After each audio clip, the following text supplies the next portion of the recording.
The Good Gut Show, and this is Friday, and I'm ending through the week.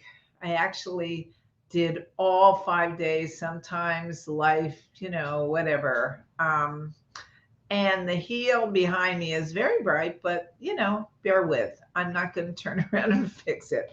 Anyway, I promise you the Good Gut Queen, she will come on Monday because Monday I'm going to start with talking about positive change. So I'm going to take each one of these Good Gut Blueprint ideas and break them down.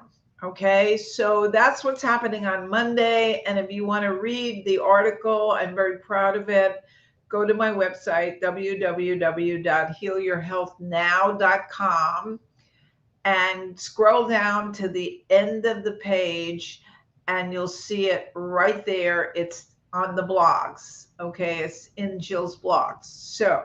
Okay, so rebuilding neural pathways. Okay, that if that sounds foreign to you, I totally get it because we don't often talk about, well, this will help rebuild our neural pathways and that'll help rebuild our neural pathways.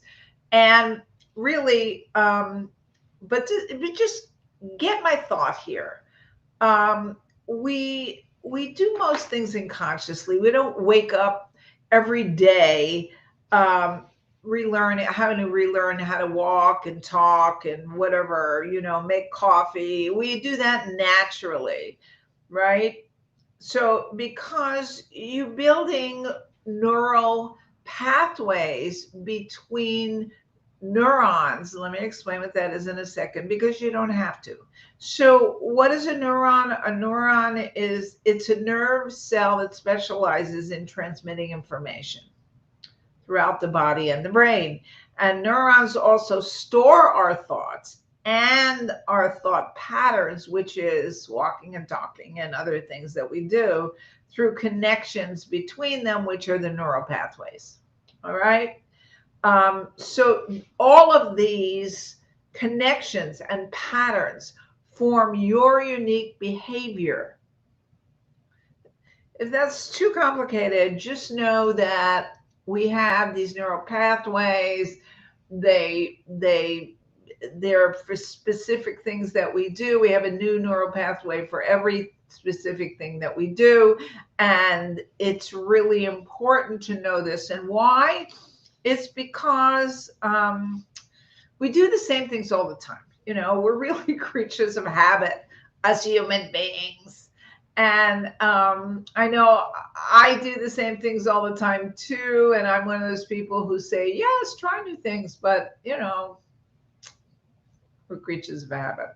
So basically, what happens is when you are doing the same thing or all the time, I always say your normal pathway is kind of digging a deeper rut, or if you can visualize it as it's getting bigger and bigger and bigger, this pathway between the neuron that does this and the neuron that does that, and we become it becomes even more complicated when we're connected to emotions, because emotions release chemicals in our body, and then it becomes incredibly complicated. That's one of the reasons why you say you have a gut feeling or you're a emotional eater.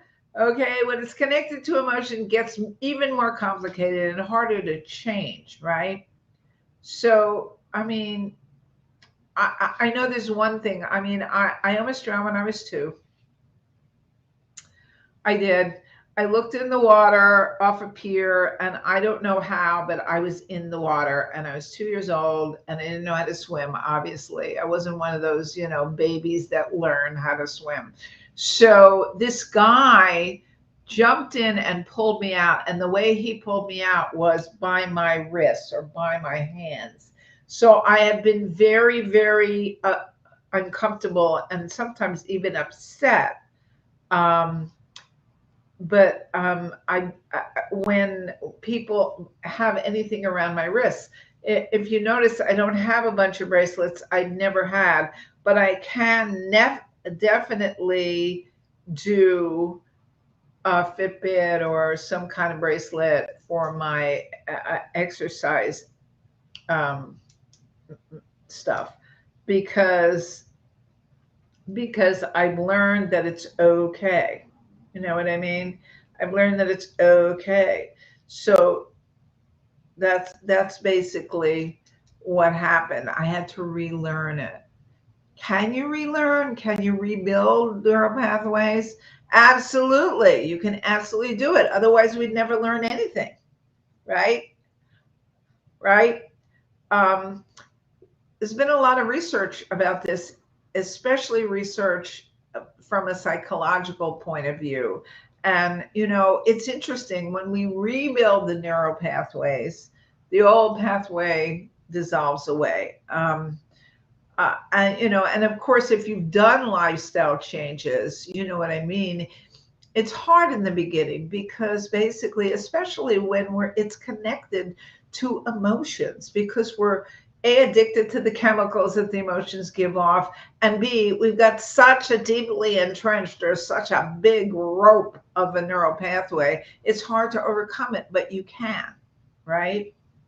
The beginning, it's hard. It's really hard.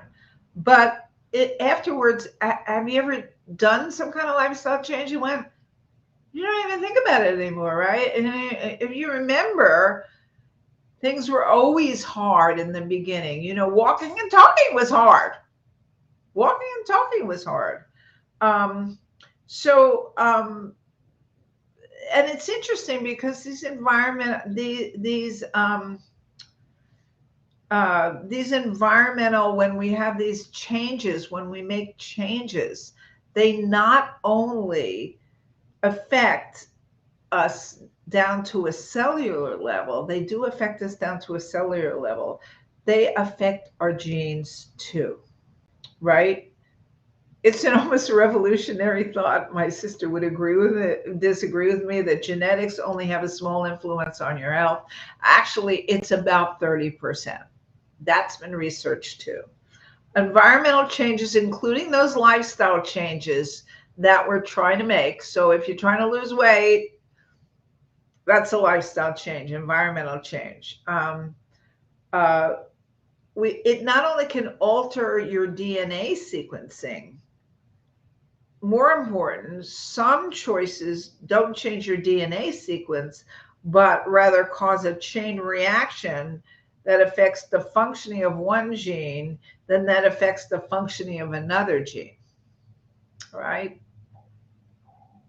I know this is complicated, when I talk about genes, but I just want you to know that our lifestyle changes affect us down to the genetic level and down to the cellular level. But they're necessary because we're stuck with that rope of stuff we didn't want in the first place. So I love functional medicine because functional medicine says that genetically we can turn off disease and turn on health, which I do believe. I do believe that.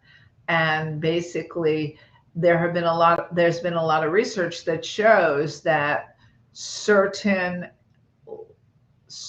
genetic reactions that happen. I know of one. I had to go to 2 seminars to learn this. You can actually reprogram the path that can give you breast cancer or prostate cancer by doing certain lifestyle changes, right? That's one. So, I mean, I think that's a kind of amazing to me. And also, you want to understand that rebuilding neural pathways is the end result of doing a positive change of some sort, doing mindfulness, doing work with awareness, doing work with expressing your emotions, and doing work with finding out what's really wrong with you and making good lifestyle changes. All of that can help rebuild neural pathways. I know it's difficult in the beginning, right? Okay.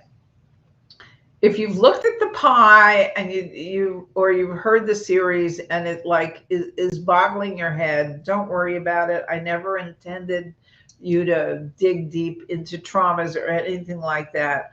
Really, it I just wanted you to call attention to the fact that it's a vital piece of the pie.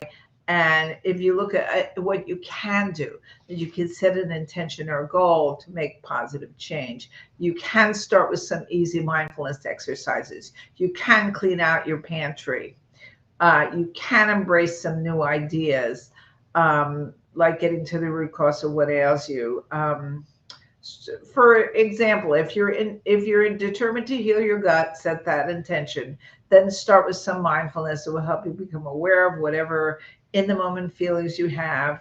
And never done mindfulness, just breathe.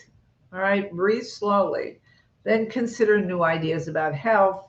Most of us have leaky guts, so you might want to start there. Find out what you to do in baby steps, possibly starting with a forkful of fermented vegetables a day, and get some more veggies in your life, whatever. Ask your doctor some questions that have been burning in your head about your health for a long time.